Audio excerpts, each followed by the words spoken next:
You're listening to the AFTERBUZZ TV network, now the largest new media platform on the web, and your #1 source for after-show entertainment.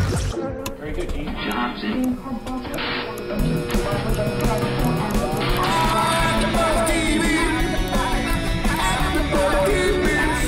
The AFTERBUZZ Studios in Los Angeles, California. Presented by Maria Menounos and streaming live thanks to Akamai Technologies. This is AFTERBUZZ TV's The Voice After Show.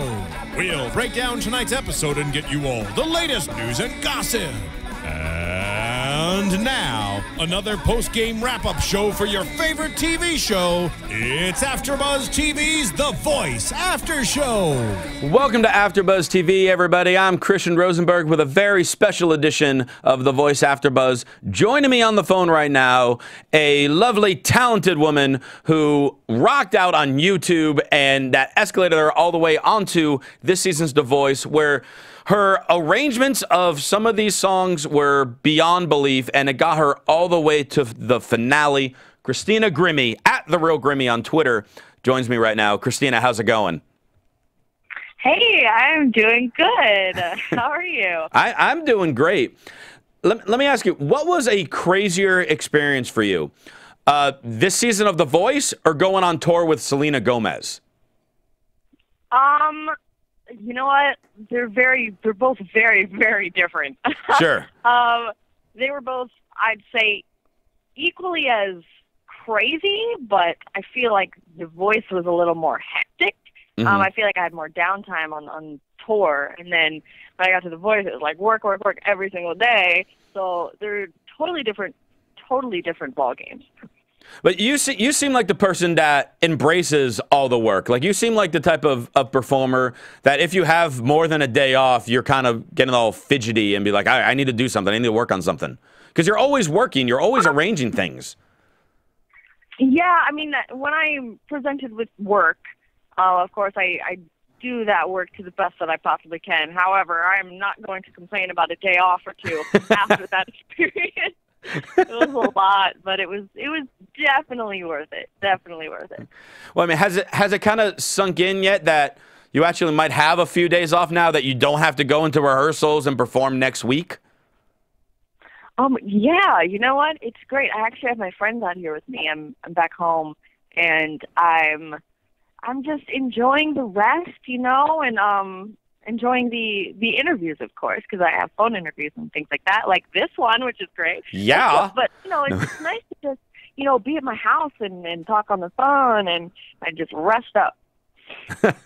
Nice. Now, I was talking a little earlier about how you're taking, you know, some performances, and one of the key things always on The Voice is to make, you know, someone's song that performer's own. Like, you know, I don't think this would be a Drake song. I thought it would be a Christina Grimmie song, you know, for example.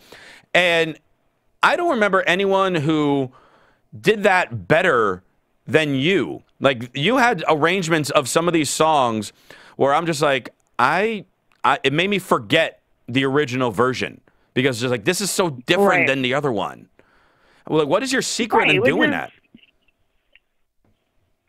Hello? Hello, sorry, can you hear me? We were talking at the same time. Oh, sorry about that. No, I mean, for me, like, that's kind of what I wanted to do. You know, I don't really want people to, you know, be like, wow, that was a karaoke cover. And she did good, but, like, you know, it was just a karaoke version of, you know, that Drake song or that Lil Wayne song, you know? I wanted it to reinvent it because that's just how I like to do things, you know? Like, that's what's fun about music to me is changing things around and making it your own. Because if it's not, and you're trying to get America to vote for you, you know, like, what are you supposed to do? Like, I need to convince them that I know what I'm doing, and in the process, you know, that's what puts more pressure on to make something your own. Did you have a particular favorite arrangement that you performed this season that stood out to you more than the others? I would say Hold On, We're Going Home by Drake. Mainly because I've had that idea in my head for the longest time, and the fact that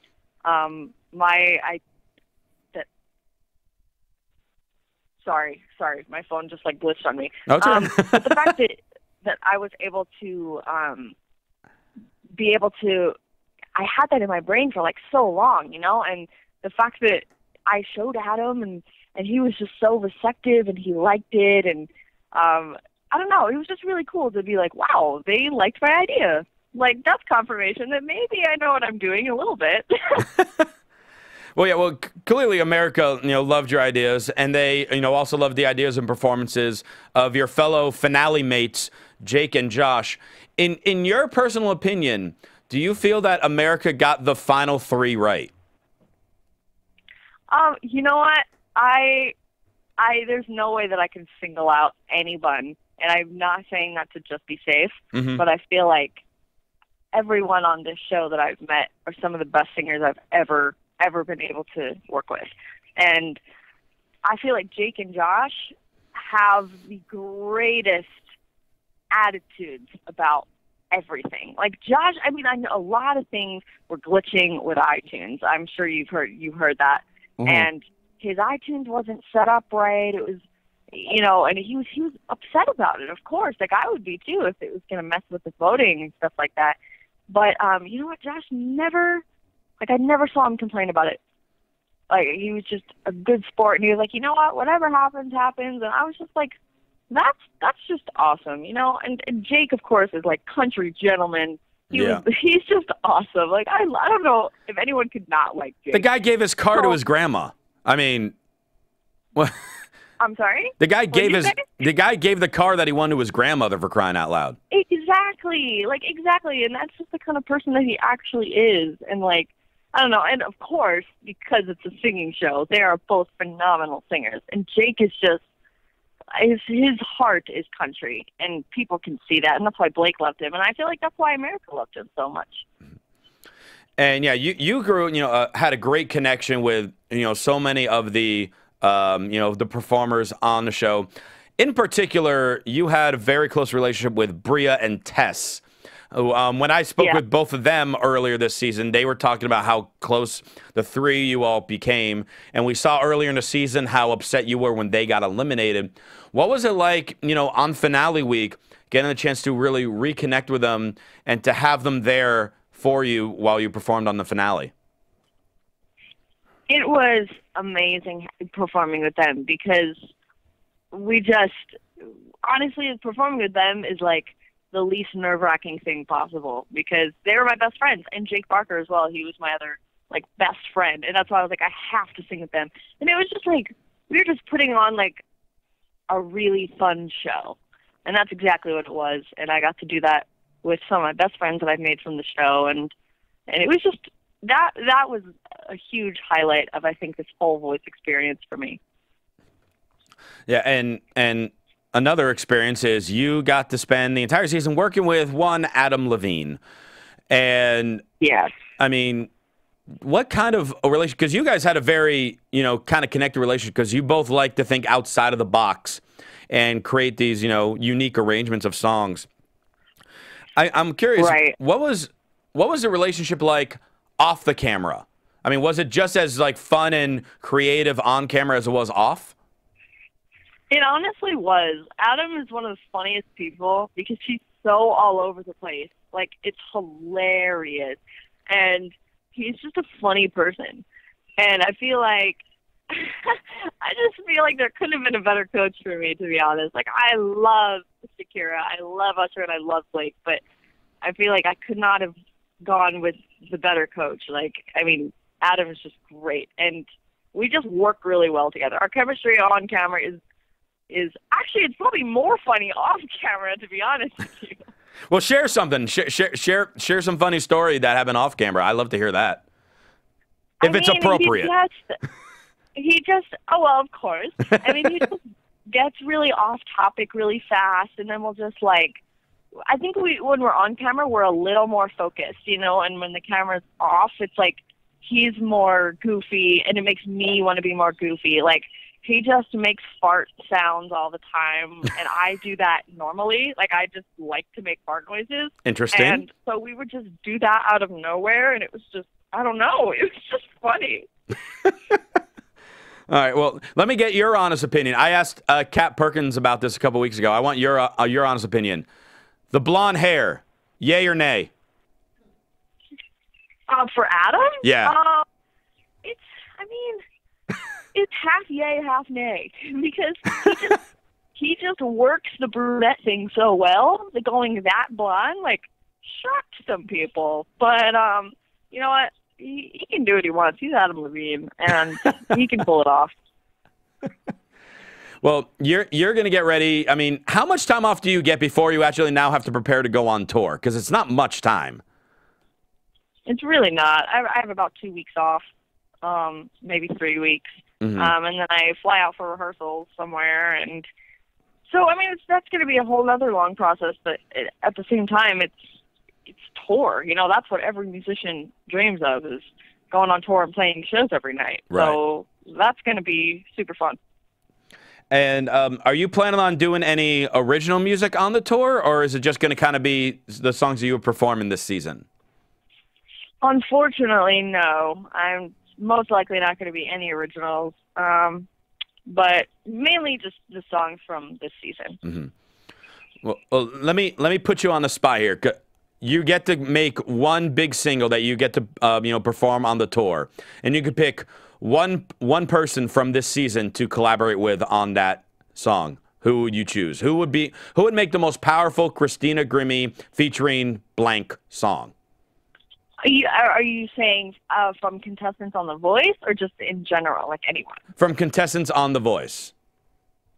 Well, I don't know. That's tough. You know what? I love Bria and I love Tess, but I did already sing with them, so I'm going to say someone that I haven't sang with yet. And I would pick Stevie Joe. Really? Why Stevie Joe? Stevie Joe, because for some reason, like, his vocals, I feel like would gel with mine relatively well, because he's so R&B, and that's the influence that I love. Mm-hmm. And Stevie Joe, his voice is like butter. It's just so smooth, and he can do like anything with it. And I just feel like it would be a really fun and interesting collaboration if I could like grab him on tour for like 5 seconds. That would be actually a really unique performance. I'd be really interested to hear that song. That would be a nice match. I was not thinking Stevie Joe, so I like that. Look at you. See, you're always thinking outside the box. I love it. When's the next YouTube video coming out? Oh gosh, I don't even know. You know what? I don't want to say I'm done, because I'm not done YouTube, but like I'm done for a while anyway, doing just straight up, hey guys, I'm going to be singing this cover. You know, it's just I want to work on original stuff. I don't really want to do other people's music the rest of my life. Mm-hmm. I just want to come out with my own stuff, and that's going to be my main focus after tour. Yeah, and obviously you got a lot of fans that can't wait to hear more original stuff. In fact, I checked, as of this morning, you have over 591,000 Twitter followers. Right, which I can't believe. Can I have some? Because that's a lot. And sure. like, you won't even notice they're gone. There's so many. I mean, what does that mean to you? You know, you have, obviously you knew you have the millions of YouTube subscribers, and all these people that might have not known about your YouTube videos before The Voice, and now since The Voice caught on to YouTube and of course Twitter. I mean, how overwhelming has it been, all this fan support? It's been really, I don't know what the word is. Like, it's just been unbelievable. Like, I've jumped so much, almost 300,000, I think, in Twitter followers just since the blinds, which to me is like, how is that even, like, honestly, how is that even possible? I'm not even sure. I don't know. It's hard to believe, and I just feel like the Lord has truly blessed me. And that's the only thing I can even think of. That's nothing I did on my own, you know. So the show has just given me a platform to be able to, you know, showcase what I can do and how I sing, and now I'm just going to go on from there and come out with music, and hopefully people in America digs it, so they can buy it, and so yeah, I don't know. It's unbelievable. I can't even believe the jump. Well, I think America is going to dig whatever you put out because America loves you, and because you're an incredible performer and an incredible arranger, and the fact that you've been able to take the time out to do all these interviews, not just us, but with all the other companies and networks that want to talk to you because you're kind of a big deal. I don't know if you knew that. And well, thank you. Well, yeah. Well, I mean, we absolutely love chatting with you on the red carpet. I love chatting with you here. You've been in the studio before. You actually talked with my good friend Kathy Kelly. You did a special here in studio once before, and we would love to get you in the studio again. Maybe sometime when the tour is done, because I know you're going to be busy with that. But, maybe at some point in next season of The Voice, maybe we could find a way to get you back here in L.A. to hang out with us in studio. Yeah, man. We should. That'd be fun. I'd do it. Well, I'm glad you'd do it, and I can't wait to see you on tour, and I can't wait to, see all the performers and everything like that. Christina, you were tremendous all season. Thank you so much for taking the time to chat with us today. For those of you listening that are not following Christina on Twitter yet, first off, shame on you. But secondly, you can follow her at The Real Grimmie. Christina, thank you so much for taking the time to talk. I really appreciate it. Of course. Thank you for having me. My pleasure. Ladies and gentlemen, once again, that is Christina Grimmie. You can follow her on Twitter at The Real Grimmie. You can follow me on Twitter at CRosieVOC. And, of course, for all your AfterBuzz TV recaps and news and updates, you can follow them on Twitter at AfterBuzz TV. Once again, the great Christina Grimmie joined us. Make sure you check out all the other voice interviews that we have here on AfterBuzz TV. And until next time, I'm Christian Rosenberg. We'll see you later. From executive producers Maria Menounos, Kevin Undergaro, Phil Svitek, and the entire AfterBuzz TV staff, we would like to thank you for listening to the AfterBuzz TV network. To watch or listen to other after shows and post comments or questions, be sure to visit AfterBuzzTV.com. I'm Sir Richard Wentworth, and this has been a presentation of AfterBuzz TV. Buzz you later. The views expressed herein are those of the hosts only and do not necessarily reflect the views of AfterBuzz TV or its owners or principals.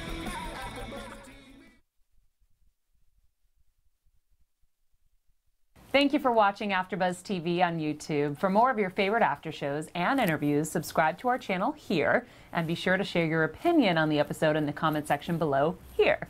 We'd love to see what you guys are buzzing about. Thanks again. Buzz you later.